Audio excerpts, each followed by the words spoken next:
What's up guys, and welcome back to another build and tune tutorial today. It's been quite a while since I've done my last one. Look at my videos and realised I hadn't done one for a while, and as I promised to do this one when I did the Subaru one as well, I thought I'd just tidy that up and finish it off.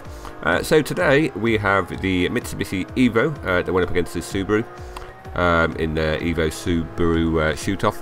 And you guys chose the Subaru, but I thought, as I got quite a few votes for this as well, I'll actually do this in a later episode, and this is that episode. So this is the in-car view of the video I posted recently of me racing around Bathurst. Just an example here, so you guys can see how this handles from in-car view. And as usual, I'll go over the build and the tune, and you guys can get exactly the same cars I've got here and take it out on track as well. So yeah, it's still four-wheel drive, still awesome to drive, still sounds really nice as well. And it does pretty well on most of the tracks. It doesn't even do too bad down the straights. The Zonda does cane it a little bit towards the top end, but you kind of expect that from the Zonda anyway, because the EVO is no out-and-out top speed car. But yeah, as always guys, I'll leave this little bit of the video here, and we shall get onto the build and the tune. Okay then, so here we are back at the upgrade shop, and as we always do, we shall start with the conversions. So the engine swap in this, we've gone with the very last one. That's the street powertrain swap. So yep, you want the very end one. Drivetrain swap, we haven't done anything, it's still four-wheel drive. And aspiration conversion, we've chucked the big fat turbos in there. We don't usually use turbos, so you might be able to mess about with it and just give it a try with the superchargers. But purely because I don't use turbos very often. I did the same with the Subaru as well. I put the turbos in it, so yeah, I've gone with the turbos for this build. And now we'll go on to engine upgrades, and we'll start off with air filter. So we've got the sport intake on. Fuel system is stock. Ignition is stock as well. Exhaust is race exhaust. Camshaft is race. Valves are stock. Displacement is stock as well. Pistons and compression are stock. Twin turbos are race. Intercooler is stock. Oil and cooling is stock as well. Finally, the flywheel is stock as well.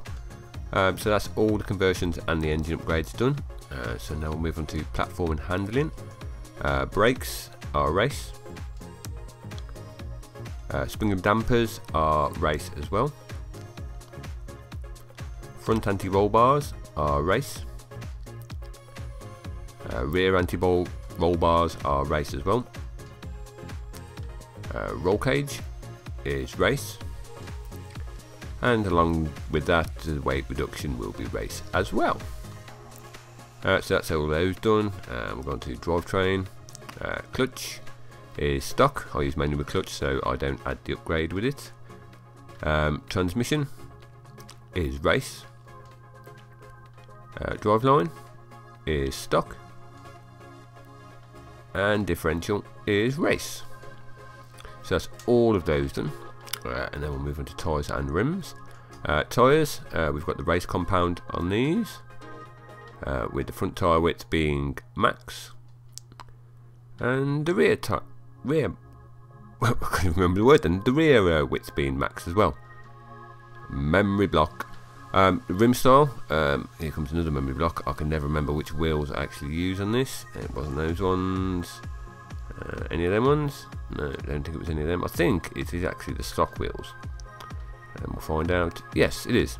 So we'll leave the stock wheels on there because we can't adjust the rim sizes at all. So finally, we'll move on to aero and appearance. Front bumper, we've got the race bumper on. Rear wing is race as well. And the bonnet we have on, I've gone with the carbon fibre Vis Racing Sports one, but you can go with whichever one you want, and it doesn't make a blind bit of difference, but I've just gone with the carbon fibre effect because I think it looks pretty cool. So yeah, that's the build done, and we'll just look at the stats for it. So you should have 704 horsepower, 495 pound-foot of torque, and it weighs 2,581 pounds. So what we'll do is we'll have a look at the tune now for it. So tyre pressures, we've got 26.5 front and rear. Gearing, you can see on screen, we've got 3.69, 2.91, 2.01, 1.52, 1.24, 1.05, and finally 0.89. Alignment is -2.0 and rear is -1.9. Toe, front and rear is 0, and front caster angle is 5.6. Anti-roll bars 25.82 and 32.01. Springs 694.4 and 721.3, and the ride height is 4.6 for front and rear. Damping, I've got 8 and 8.5, bump stiffness is 5.4 and 6.1. Aero, we've gone maxed out, so we've got 100 on the front and 296 on the rear. Braking, I've got 52% and 110%, but as always you guys can set those up however you want and whatever's best for you. And differential, front acceleration we've got 24% and deceleration we've got 8%. Rear acceleration is 52% and rear deceleration is 22%. And last but not least, the centre balance for the torque is 53%. So that should give you the stats that we have on the left. And that is the car built and tuned. So you should have exactly the same car. So I've got the same car that was in the Subaru versus EVO contest that we had this week. Oh my brain is having a total freeze today. But yeah, that's the same car that was used in that.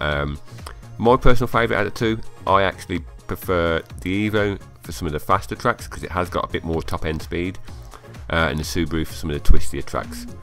Although the EVO does do equally well on both of them. I do like the EVO quite a lot. I had a good EVO in Forza 4 in B class, and it was probably one of my favourite cars. It wasn't the fastest, but it was a lot of fun to drive.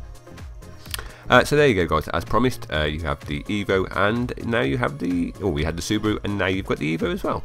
So it'd be interesting to hear which one of the two you actually prefer, which one you think is the best, which one you do the best in on track.